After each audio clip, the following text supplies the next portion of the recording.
قربانی کا جانور ذبح کرنے کے متعدد آداب اور مستحبات ہے، لہٰذا ان آداب اور مستحبات کو مد نظر رکھتے ہوئے اپنے جانور کو ذبح کرنا چاہیے، اور خاص طور پر جو لوگ قصائی بلاتے ہیں اپنی قربانی ذبح کرنے کے لیے، تو ان کو بھی ان چیزوں کے بارے میں بتا دیں، کیونکہ قصائی اکثر جلدی میں ہوتے ہیں، انہیں اور بھی بہت سارے جانور ذبح کرنے ہوتے ہیں، تو وہ جلدی نمٹانے کی کوشش کرتے ہیں، تو اس لیے ان کو بھی تھوڑی بہت اس بارے میں آگاہی ہونی چاہیے۔ تو سب سے پہلے جب قربانی کے جانور کو قربان گاہ کی طرف لے جایا جائے تو اس کو نرمی کے ساتھ لے کر جائے، اس کو گھسیٹا نہ جائے، اس کو کھینچ کر نہ لے کر جائے، یہ اس کی بے احترامی ہے، بے ادبی ہے۔ مصنف عبدالرزاق میں ایک واقعہ آتا ہے کہ حضرت عمر رضی اللہ تعالی عنہ نے ایک شخص کو دیکھا کہ جو قربانی کے جانور کو گھسیٹ کر لے جا رہا تھا،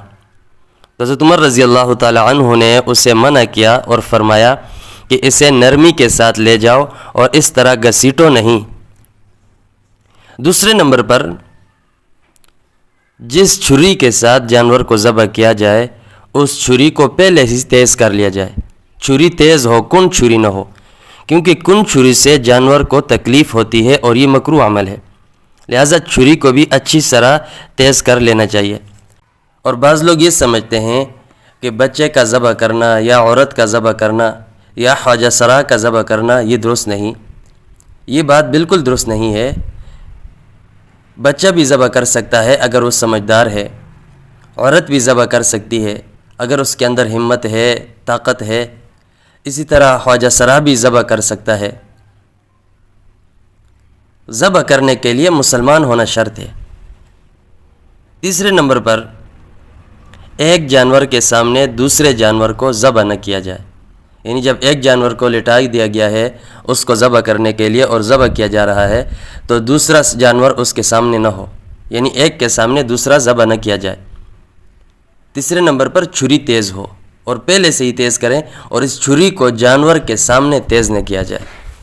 جب اس کو جانور ذبح کرنے کے لیے آپ لے کر جائیں تو اس سے پہلے ہی جانور کے سامنے نہ ہو تو چھری کو تیز کر لیں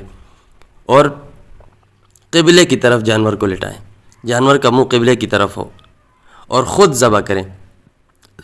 خود ذبح کرنا یہ بہتر ہے۔ اگر خود ذبح نہیں کر سکتے تو کم از کم جو ذبح کرنے والا ہے اس چھری کے اوپر آپ اپنا ہاتھ رکھ لیں اور دائیں ہاتھ سے ذبح کریں، کیونکہ ہر نیک کام دائیں ہاتھ سے ہوتے ہیں، دائیں ہاتھ سے کیے جاتے ہیں، تو اسی طرح جانور کو ذبح کیا جائے تو اس کو بھی دائیں ہاتھ سے ذبح کریں، اور اس کے ذبح کرنے کے بعد پھر جب اس کی چمڑی اتاری جائے تو اس میں جب تک جانور کی روح مکمل طور پر نہیں نکلتی، مکمل طور پر اس کا خون نہیں نکلتا، اس وقت تک جانور کی چمڑی نہ اتاریں، جانور کے پائیں نہ اتاریں۔ اس چیز کا بھی احتیاط کریں کیونکہ جانور کو تکلیف ہوتی ہے۔ بعض لوگ حرام مغز میں چھری مارتے ہیں، تو ایسا نہ کیا جائے، آرام سکون کے ساتھ جانور کی سانس نکلنے دیں، اس کی جان نکلنے دیں۔